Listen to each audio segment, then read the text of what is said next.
Vamos lá então, questão 17, acompanhe. A remuneração de Francisco é composta do salário de R$ 1.200 mais uma gratificação de R$ 400. Certo dia, Francisco foi promovido, seu salário teve aumento de 50%, mas sua gratificação continuou a mesma. A remuneração de Francisco aumentou em aproximadamente... Então vamos lá, vamos anotar aqui, ó. Vou anotar o salário, né? E aqui a gratificação. E a gratificação. Então, o salário era de 1.200 com gratificação de 400. Ok?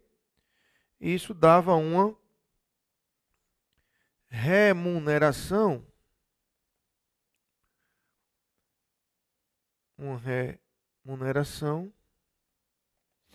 de, obviamente, 1.600, né? Muito bem. Aí o que acontece? Bom, o salário teve um aumento de 50%. Então, vamos aumentar aqui 50% de 1.200, metade, né? 600. Ok? E a gratificação continuou a mesma. Então, o salário passou para 1.800 e a gratificação continuou em 400. Tranquilo? E somando aqui, a gente vê que a remuneração dele passou para 2.200. Ok? 2.200. Então, qual foi o aumento que Francisco teve? Ora, quem tinha uma remuneração de 1.600 e passou para 2.200, teve um aumento de 600 reais. 600 reais. Mas ele quer por cento. A gente calculou 600 para 1.600 de salário. Ele quer por cento. Então, ó, o que é que vai fazer agora? Vê. 1.600 é o 100%. 600 é x%. Tranquilo? Pode cortar aqui os dois zeros. E fazer 16x igual a 600 e x igual a 600 dividido por 16. Isso vai dar 37,5. 37,5, né? Ou seja, 37,5%. Aproximadamente 38%, não é? Mas é aquela velha história que eu tenho dito a vocês. Ó. Quem tem mais prática já faz isso. 600 em cima de 1.600. 600 em cima de 1.600 é igual a, ó, corta dois zeros, 0,375. Ou seja, 37,5%. Ok? Então, essa é a resposta, letra B de bola. Bom, uma outra abordagem que existe para percentagem é com juros. Né? Inclusive, no edital, ele coloca lá, não é? Alguma coisa de juros ou de básico, de matemática financeira. Juro é uma percentagem do dinheiro, então não tem diferença. É como se mudasse apenas o contexto, né? Ó, Denise atrasou o pagamento de seu cartão de crédito e, ao pagar, o valor corrigido foi de R$ 352. Os juros cobrados pela operadora do cartão de crédito foram de 10%. O valor original da dívida de Denise era de... Bom, se a gente chamar esse valor original da dívida de X, o que é que o texto nos diz? Que a dívida original X, com o acréscimo dos juros, que é 10% da dívida, porque ele falou, né? 10% de X, deu um total de dívida de 352. Entenderam? Então não tem nenhuma dificuldade se a percentagem representar um juro. Afinal, o juro é tão somente uma percentagem do dinheiro, não é? Então aqui temos 1x, é importante você compreender isso, 1x com mais 0,10x, temos 1,10x, não é? Igual a 352. Então esse x vai ser 352 dividido por 1,10. 320. 320. De fato, não é? Conferindo. Se a conta do cartão era 320, não é? 320. Aqui. E o juro foi de 10%, 10% de 320 é 32, né? Essa é a continha do bar, 10%, né? E aí quando soma, ó, 352. Bateu, né? Então, de fato, a dívida original era de R$ 320. Beleza? Olha essa. Ó. O cartão de crédito usado por João cobra 10% de juros ao mês. Certa época, João recebeu a fatura do cartão no valor de R$ 520 e na data do pagamento depositou apenas 20% desse valor. Durante os 30 dias seguintes, João fez apenas uma compra com esse cartão no valor de R$ 66,40 e pagou integralmente a próxima fatura, liquidando sua dívida com o cartão. O valor depositado por João para liquidar sua dívida com o cartão foi de... Vamos ver. Pegue aí seu texto, que eu vou organizar aqui esses valores, né? Então, a fatura, a fatura anterior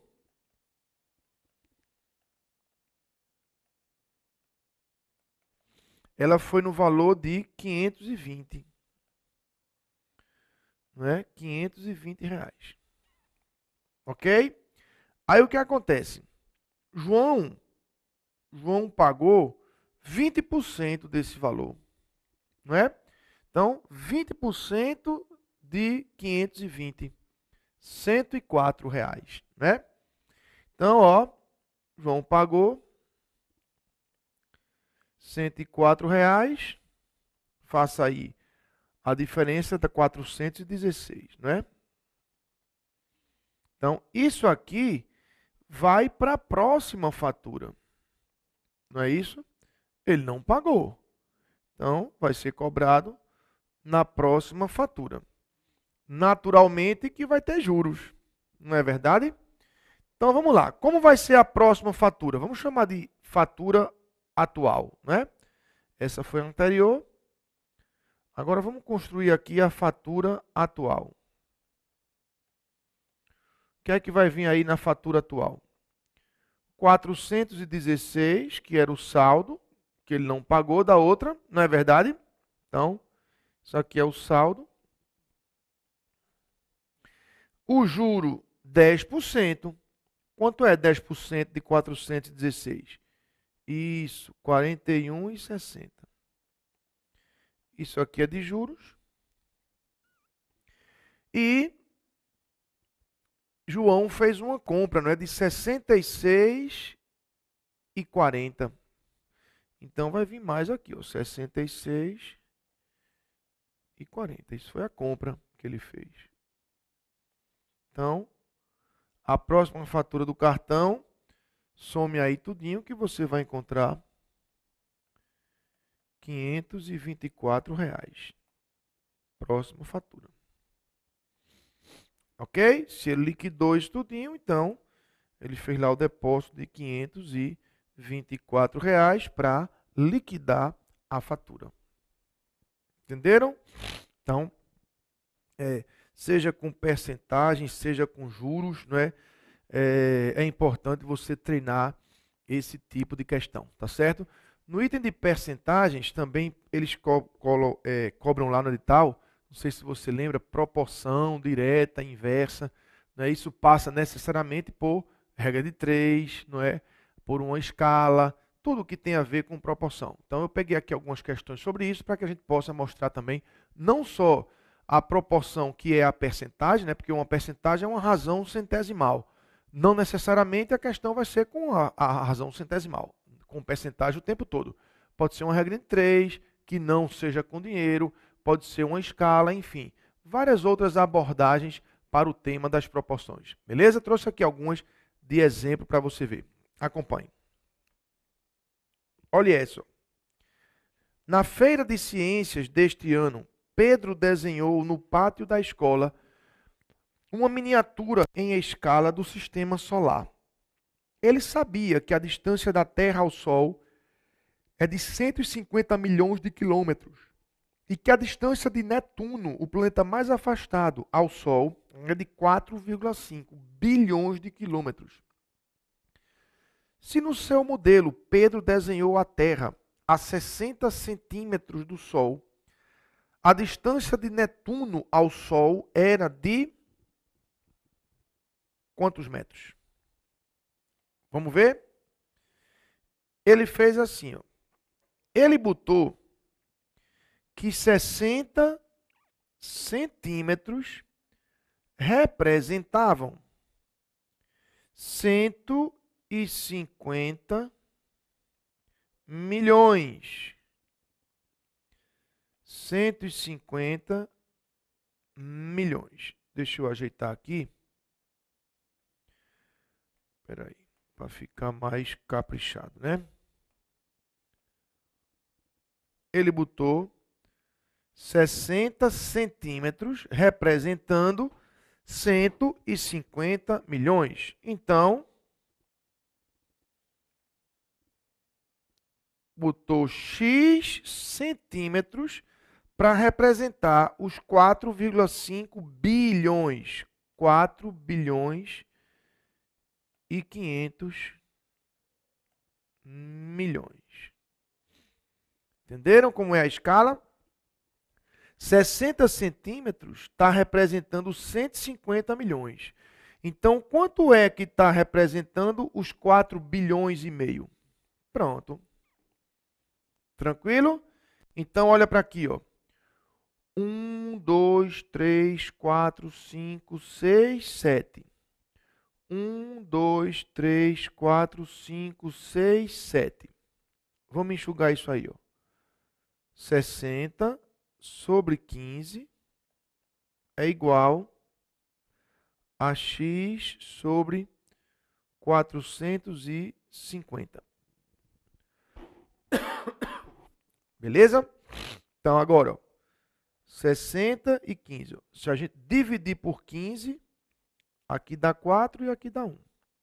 Então, temos que x vezes 1 é x, é igual 450 vezes 4, 1.800 centímetros, né? Aqui eram centímetros, lembra? Centímetros. Então, a distância x é de 1.800 centímetros. Então, vamos lembrar aqui a escala, ó, quilômetro, hectômetro, lembra disso? Decâmetro, metro, decímetro, centímetro e milímetro. Então, de centímetro para metro, 1, 2. Volte duas casas. 1, 2. 18 metros. De centímetro para metro, volte duas casas. 18 metros. Letra C de casa. Ok? Então, uma abordagem aí de escala ou de proporção, de regra de 3, pode ser assim, envolvendo uma escala mesmo, né? Uma questão de maquete, de desenho, enfim. Beleza? Bom, mas o mais comum é que seja regra de 3 mesmo. Aquelas famosas regrinhas de 3, probleminhas de regra de 3, né? Então eu trouxe aqui uma simples e uma composta para a gente mostrar como é que é isso não é? Como é que se resolvem as questões de regra de 3. Vamos lá? Bom, primeiro, eu acho importante que vocês entendam por que é que o nome é regra de 3. Vê só, gente, eu encontro muito aluno que até hoje não aprendeu ainda a fazer uma regra de 3 composta. Não sabem o que estão fazendo. Às vezes aprende ali um algoritmo, decora um passo a passo, mas não compreende o que está fazendo. Não sei se você aprendeu assim, mas tem aí um jeito que você coloca umas setinhas para cima e umas setinhas para baixo e lá vai e multiplica um inferno, não é? E o cara termina que ele não compreende o que é uma regra de 3. Então acompanhe o que eu vou riscar aqui enquanto você escuta a explicação. Por que é que o nome é regra de 3? Vamos lá, deixa eu botar aqui uma situação. Vamos lá, 7, 5, 14 e 10. Pronto.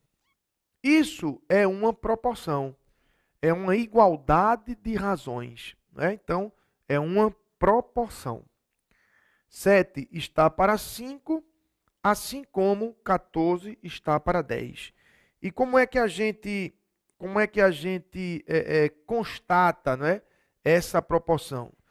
Como é que a gente verifica? Ora, em toda proporção, o produto dos meios é igual ao produto dos extremos. Então, 5 vezes 14, 70. 7 vezes 10, 70. Então, isso está, sim, proporcional, não é? Beleza. Observem que não tem nada aqui para você calcular. Não haveria sentido se eu dissesse, resolva o que está aí na tela. Você diria, resolver o quê? Não tem o que resolver. Não tem o que calcular. Não é verdade? Isso aí é uma afirmação de uma igualdade. Muito bem. Veja que a proporção ela tem 4 termos, 2 meios e 2 extremos. Pois bem, por essa propriedade de meio pelos extremos, você imagine que nós não conhecêssemos um dos 4 elementos. Agora tem sentido, resolva, não tem? Encontre o valor de x. E aí o que acontece? A proporção tem 4 termos. Se você conhecer 3 deles, 1, 2, 3, você consegue descobrir o outro. Porque você aplica aqui o produto dos meios, que daria 5x, igual ao produto dos extremos, 70. E x seria 70 dividido por 5, 14. Aí ficou a regra dos 3. Com 3 termos, você acha o quarto. E aí veio o nome regra de 3. Então, o que é uma regra de 3? Uma proporção armada aqui, ó, onde você vai usar essa propriedade. Acabou-se. Acabou-se. Só isso. Uma regra de 3 é uma proporção. Agora, é claro que na prova, a regra de 3 não vem armada assim, não é? Eu penso que se ela viesse já armadinha ali, ninguém erraria. Todo mundo saberia usar a propriedade e acertaria a questão. O desafio é porque nas questões você recebe o problema em texto. E você é que tem que armar essas proporções. Tá certo? Então é isso que a gente vai treinar agora. Eu trago aqui a primeira questão. Dirigindo o seu carro a uma velocidade média de 40 km por hora, Paulo leva meia hora para ir de casa até o seu trabalho. Se dirigir a uma velocidade média de 60 km por hora, percorrendo o mesmo trajeto de casa até o trabalho, Paulo levará... Bom, não parece difícil reconhecer que se trata de um problema de regra de 3. Não é? A gente logo observa aí as grandezas envolvidas. E eu vou tomar nota dela aqui como o primeiro passo. A velocidade... Está aqui em quilômetros por hora, né? Essa é a primeira grandeza. E a outra é o tempo. Tempo de viagem, né? Que eu vou expressar em minutos. Já que eu vejo aqui que o gabarito está todo em minutos. Ok? Então, Quando ele vai a uma velocidade de 40, o tempo é de meia hora, portanto, 30 minutos. Se ele for a 60, o tempo vai ser de x minutos. Muito bem. Quantas grandezas tem envolvidas nessa regra de 3? Duas, claro, né? Velocidade e tempo. Quando a regra de 3 envolve duas grandezas, ela é uma regra de 3 simples. Simples, porque só envolve duas. Como essa daqui, ó. Não é? E ela vai ser chamada de composta quando envolver mais de duas. Mas a boa notícia é que não muda o jeito de resolver. Seja ela simples ou composta, a gente vai fazer do mesmo jeito. O que é que a gente vai fazer? Atenção ao roteiro. Primeiro, tome nota das grandezas e agora vamos armar a proporção. Isole a grandeza do x, isole aqui, igual, e bote a outra aqui. Ó. Mas cuidado, não traga logo os valores para cá, porque a gente precisa ver se essas grandezas mantêm uma proporção direta ou inversa. Direta ou inversa. Olha aqui para mim, para você não olhar para os valores. Velocidade e tempo de viagem. Vamos raciocinar. Quanto mais velocidade, mais ou menos tempo de viagem? Menos. Quanto mais velocidade, menos tempo de viagem. Ou, se você preferir, quanto menos velocidade, mais tempo de viagem. O fato é que, nessas grandezas, variando uma delas no sentido, a outra reage no sentido inverso. Porque a proporção é inversa. E aí o que é que a gente faz? Inverte os valores. Pega lá o que está em velocidade e, ao levar para a nossa proporção, a gente inverte os valores. Acompanhe. Eu vou levar o 40 e o 60, mas não nessa ordem. Eu vou inverter. Pronto. Tá vendo? Agora a gente pode fazer aqui as simplificações. Ó. 30 e 60. Eu boto um aqui e dois aqui. Ó. Não é? E o 2 e o 40. Dividindo por 2, fica 1 aqui e 20 aqui. Aí eu tiro que x vezes 1 é x, e 1 vezes 20 é 20. X igual a 20. Como está em minutos? 20 minutos. Pronto. 20 minutos, letra C. Então, tente seguir esse roteiro. Anote as grandezas, isole a grandeza do x e arme aqui o tracinho esperando, né, os valores. Mas antes de trazer os valores, faça o teste. Varie uma delas num sentido e veja qual é o comportamento da outra. Se a outra variar no mesmo sentido, a proporção é direta. Aí você traz os valores direto para cá. Mas se a proporção for inversa, como foi aqui, você inverte os valores. Pronto. Está vendo que você não precisa marcar a setinha para cima, nem para baixo, nem nada? É só você analisar a natureza da proporção. Se é direta ou se é inversa. Ok? E se a regra 3 for composta? Ou seja, se houver mais de duas grandezas envolvidas. Vamos ver um exemplo aqui. Ó. Olha aí. Para pavimentar uma rua de um condomínio com paralelepípedos, uma equipe de 5 operários levou 40 dias para realizar esse trabalho. Para pavimentar uma nova rua desse condomínio com o dobro do comprimento da outra, a equipe anterior ganhou 3 novos operários de mesma competência dos outros. O número de dias que a nova equipe levará para pavimentar a nova rua é...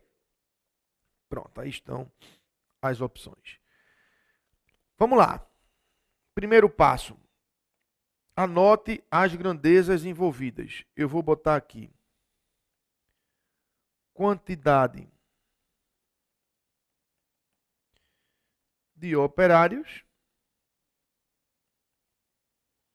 Quantidade de operários. Eu vou botar aqui a quantidade de dias. E aqui o comprimento. O comprimento aí, né? Beleza? Muito bem. Aí ele disse, 5 operários levaram 40 dias, ok? Para fazer uma rua, pavimentar lá uma rua.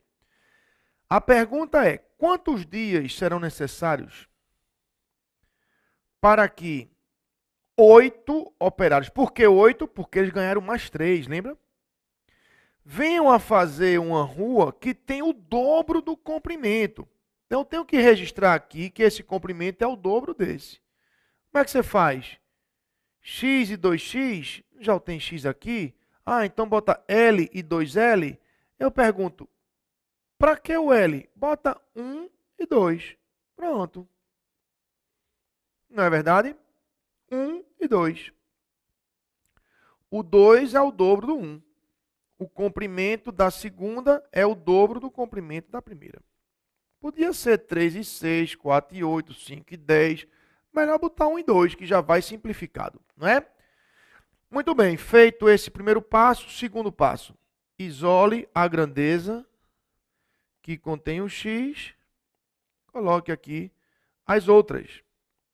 Mas não traga os valores logo, você precisa analisar se a proporção é direta ou inversa. Lembrando que aqui é sempre multiplicação, não é? Para que você possa conferir essa simultaneidade, essa grandeza dias tem que ser ao mesmo tempo proporcional a essa e proporcional a essa. Beleza? E agora a gente vai analisar quantidade de operários e quantidade de dias. Veja, se você tiver mais operários fazendo lá a obra, mais operários, você vai precisar de mais ou menos dias? Menos dias. Quanto mais operários, de menos dias eu preciso. Ou, se você preferir, quanto menos operários, de mais dias eu preciso.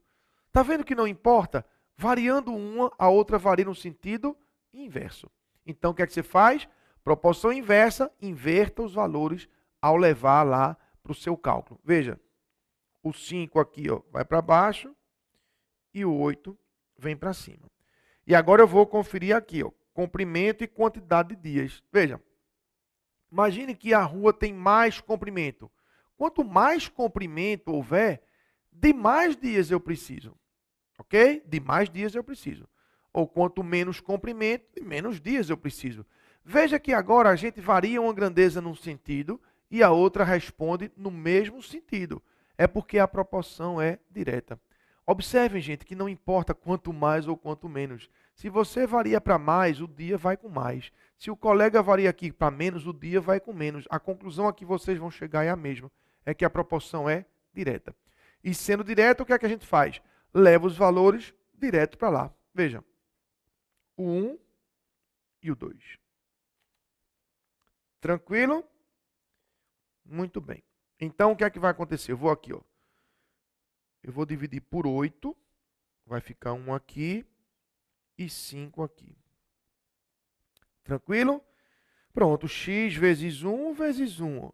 X vezes 1 vezes 1. X igual 5 vezes 5 vezes 2. 5 vezes 5, 25. Vezes 2, 50. Então, 50 dias, não é? Serão necessários 50 dias, letra A. Então, vejam que se a proporção for direta ou inversa, se a regra de 3 for simples ou composta, do jeito que for, se você entendeu que é só testar a natureza da proporção entre as grandezas, não precisa de setinha, não precisa de maisinho e menusinho, nada daquilo. É só você ter calma, analisar a natureza da proporção e acabou-se. Ou leva os valores diretamente para lá, ou ao levar, inverte, dependendo do resultado do seu teste, se a proporção é direta ou inversa. Ok? Claro que vocês vão procurar mais questões sobre tudo isso que a gente está tratando aqui. Esse curso tenta pincelar, né, um pouco em cada conteúdo dos mais importantes, né, se não todos, mas os mais importantes, para que vocês tenham uma ideia, né, para que vocês possam ter assim um retrato fiel do que vocês vão encontrar lá na prova. Então, qual é a sua tarefa de casa agora? Assiste novamente a solução dessas questões, tenta fazer sozinho. Se não conseguir, vê lá de novo. A dúvida que tiver, se persistir, você manda lá para a sua mensagem que eu vou responder. Beleza? Aquele abraço e até a próxima aula.